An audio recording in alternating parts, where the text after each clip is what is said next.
did not kill Shishupala at that time. But a little bit later, after Yudhishthira was coronated as the emperor, then Shishupala insulted Krishna one more time. And Krishna took the Sudarshan chakra and just cut off his head. He didn't want anybody else to kill Shishupala on his behalf. He wanted to kill Shishupala himself and take the reaction. Sri Jamunacharya praises Krishna's power of forgiveness with the following statement. My dear Lord Ramachandra, you are so merciful to have excused the crows clawing on the nipples of Janaki simply because of his bowing down before you. Once Indra, the king of heaven, assumed the form of a crow and attacked Sita, Janaki, Lord Ramachandra's wife, by striking her on the breast.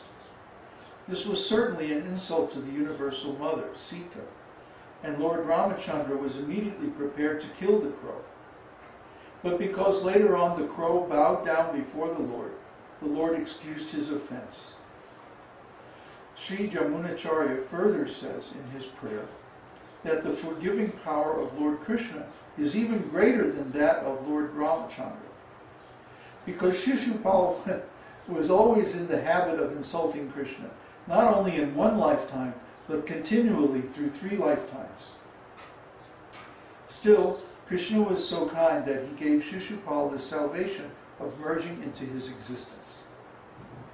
From this we can understand that the goal of the monist to merge into the effulgence of the Supreme is not a very difficult problem. Persons like Shishupala, who are consistently inimical to Krishna, can also get this liberation. Yeah. So this kind of liberation is offered even to the demons, even to the offensive rascals.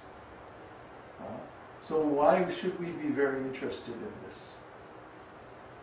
There are 5 kinds of liberation. To live on the same planet as the Lord, to have similar opulences as the Lord, to have a similar bodily form as the Lord, to always be associated with the Lord, and the 5th one is to merge into his existence. This last kind of liberation is never accepted by the devotees. They don't want that. Because that means the end of individual existence, the end of devotional service, the end of love, the end of relationship with Krishna, the end of everything. So naturally a devotee is not going to accept that. Because a devotee's joy and energy for living all come out of his relationship with Krishna. He wants to be in association and serve Krishna. And so he'll accept going to the planet of Krishna, or even if he goes to the Vaikunthas, he'll accept having a similar bodily form as Krishna, or having similar opulences as Krishna. But he'll never accept to merge into Krishna. That's the last thing we want. I mean, literally, the last thing. We don't want it at all. So when we see the monists, the Buddhists and the Mayavadis and people like that, yogis, some of them, wanting to merge into the Lord, to become one with the Lord. See, they're ignorant. They don't realize that this means the end of their existence as a separate entity. They don't understand that oneness is ontologically equivalent to nothingness. You see? Actually, it takes not only duality, but it takes 3 entities to have consciousness. The subject, the person who's conscious. The object, the thing they're conscious of. And the relationship between them. I'm here and the camera is over there. So I can see the camera. I'm conscious of the camera. If I became one with the camera, I wouldn't be able to see anything. You see? Just like my eyeball cannot see itself. My eyes can't see themselves. They can only see things outside. So if my eye was to merge with the things that are outside, then I wouldn't be able to see anything. Similarly, consciousness. can only exist by virtue of its difference with other things.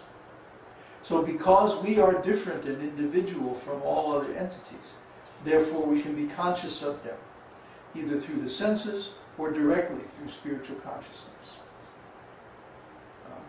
So these three things have to be there. These rascal Mayavadis, they don't understand this. They think they're very intellectual, and they pride themselves on their knowledge of grammar and so many things. But this is superficial. They actually don't understand the essence of all knowledge, which is knowledge of the spirit soul and our relationship with Śrī Kṛṣṇa. This is Bhakti Yoga. And that's what's being described here. We want to know, who is Krishna? What kind of a person is he? What kind of personal qualities does he have? What are his different activities and moods? What is he like? What is he not like? We want to know who is Krishna, so that we can have a relationship with Krishna. Just like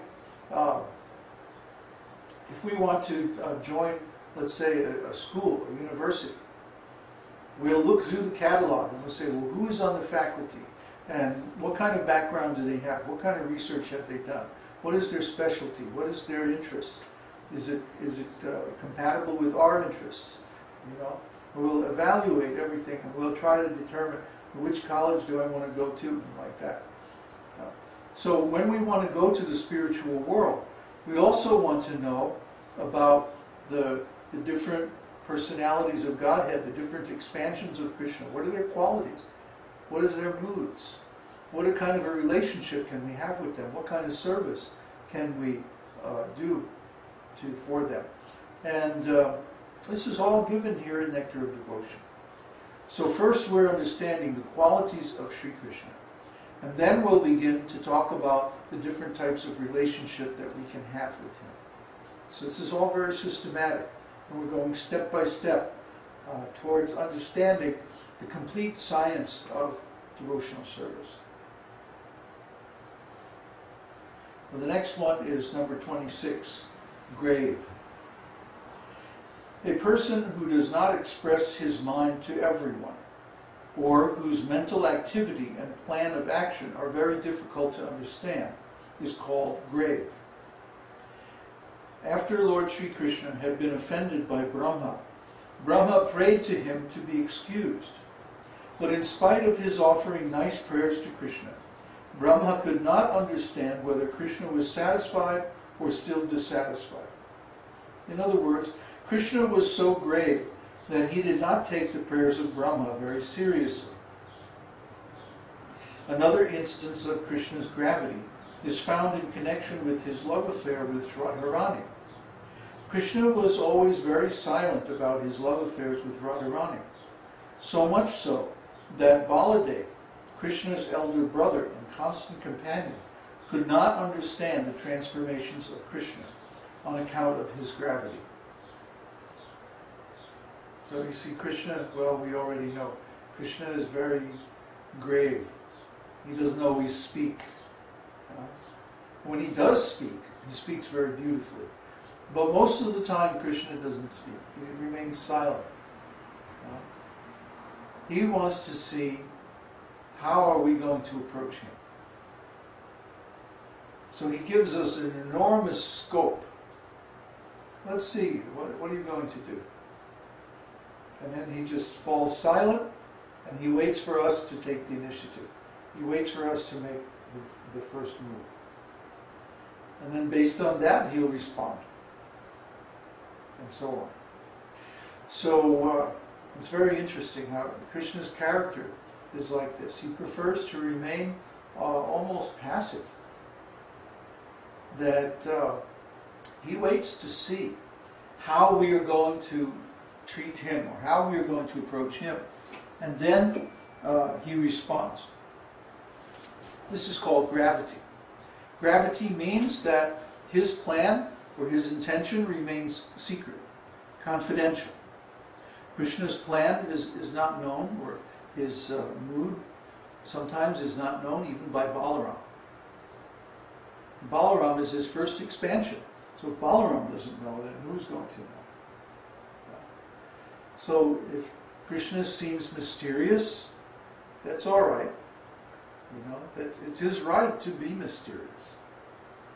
I mean, after all, who can understand Krishna? He can expand himself in thousands and millions of forms, as many as there are living entities. He can make these universes appear and disappear in a moment. So what can we understand about Krishna's mind? If we were to encounter Krishna, it would blow our minds. I'll tell you about an experience I had one time. One time I was meditating on this question: how does the world appear from God's point of view? It's a pretty audacious question. But I was curious. I wanted to know, how does he see us? How does he